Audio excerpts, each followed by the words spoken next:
Welcome to this explainer. If you look at India's constitutional scheme, the Gram Sabha is absolutely the foundational pillar of participatory decentralization. But here's the thing. Despite decades of institutional design that was meant to empower rural communities, we're seeing a massive empirical divergence on the ground. People just aren't showing up. Today, as an academic specializing in the functioning of local bodies in India, I want us to really dig into this. We're going to break down a comprehensive national report commissioned by the Ministry of Panchayati Raj, which looked at over 400 local bodies. We'll analyze the data, the barriers, the state's proposed solutions, and finally apply a critical structural lens to understand what's really happening with local self-governance in India today. So let's start with the basics, right? Article 243A of the Constitution. This formally recognizes the Gram Sabha as a body consisting of all registered voters within a Gram Panchayat's area. And it's important to remember, this isn't just some administrative committee. It's a profound constitutional mechanism designed for direct citizen participation. It is literally the architecture of democratic decentralization, meant to ensure transparency, accountability, and collective decision-making at the most grassroots level possible. Here's how we're going to tackle this explainer today. First, we'll look at the constitutional promise. Second, the reality of low participation. Third, we'll deconstruct the barriers. Fourth, we'll review the official policy recommendations. And fifth, we'll wrap up with a critical academic evaluation. All right, let's jump right into part one, the constitutional promise of democratic decentralization. Think back to the 73rd Constitutional Amendment Act of 1992. The Gram Sabha was theoretically empowered to be the primary unit of local self-governance. The promise here was crystal clear. Citizens wouldn't just be passive beneficiaries of state welfare anymore. They'd be active participants shaping their own communities. It was designed to be the forum where development plans get approved, beneficiaries are identified, and local officials are held directly accountable. Honestly, a beautiful democratic ideal. But ideals often clash with reality, which brings us to Section 2, the reality of low participation, taking an empirical look. To really grasp what's going on, we have to look at this extensive national study report commissioned by the Ministry of Panchayati Raj. This was a massive undertaking, surveying over 400 Panchayati Raj institutions all across India. And the very existence of this report is a pretty crucial acknowledgement by the state. They are openly admitting that participation is uneven, it's inadequate, and in many regions, it's actively declining. Now, there's a really stark contrast at play here. State narratives constantly frame grassroots democracy in India as this story of vibrancy. But this report, it formally documents widespread participation fatigue. Citizens are literally just not showing up. So the crucial question for us as academic observers is why? Is this just public apathy, or are we looking at a symptom of a much deeper systemic failure?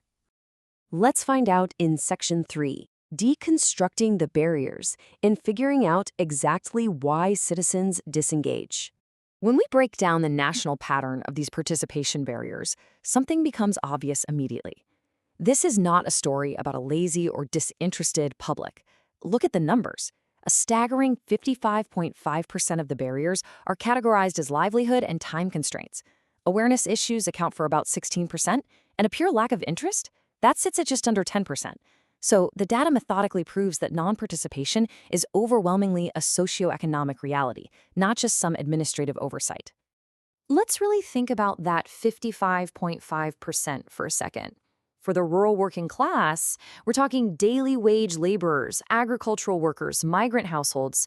Attending a Gram Sabha often means giving up a full day's wages. It's a direct threat to putting food on the table.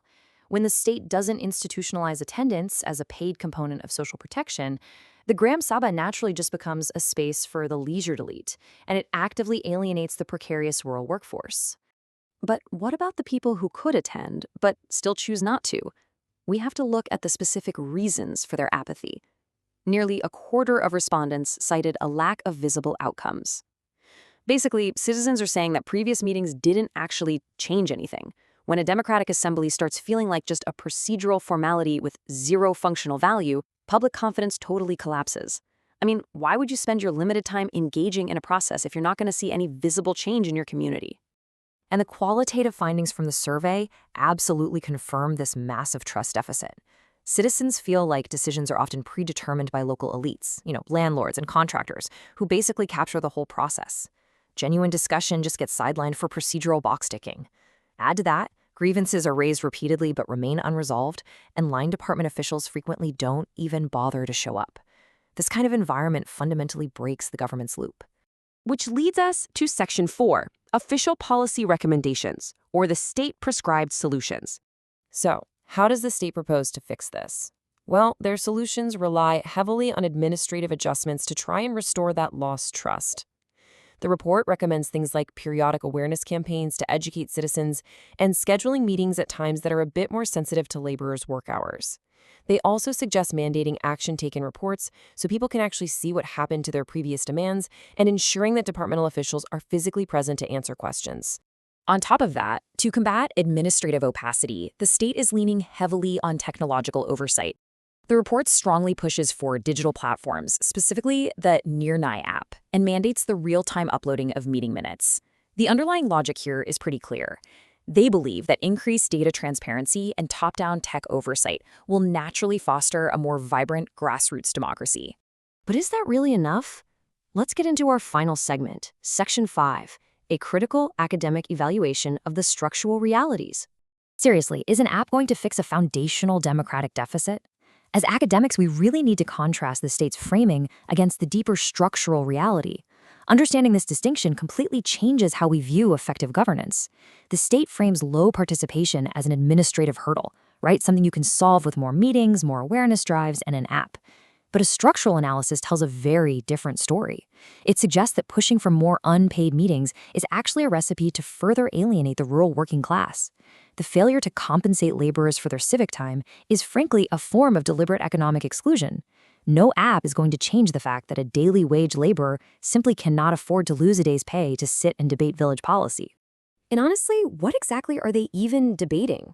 Look at this. Gram Sabhas spend 13% of their time identifying local issues, but a mere 4% discussing revenue generation. Why is such a huge gap? Because local bodies have been systematically constrained from raising their own local taxes. They are left almost entirely dependent on top-down grants. This creates a severe centralization of power. Gram Sabhas have essentially been reduced to local clearinghouses for central and state schemes. Think about it. If 14th and 15th Finance Commission grants are tied strictly to priorities dictated by bureaucrats in Delhi, like specific national sanitation or water missions, there is absolutely zero incentive for a local citizen to attend. Their voice literally cannot change where those earmarked funds go. Furthermore, in specialized tribal areas under the PEZA Act, the Gram Sabha's right to provide prior informed consent for land acquisition is routinely bypassed by the state. Sometimes they even cynically use low participation as an excuse to manufacture consent. If a community's constitutional right to say no is ignored, the assembly just becomes a farce. All of this leaves us with a pretty vital question to ponder.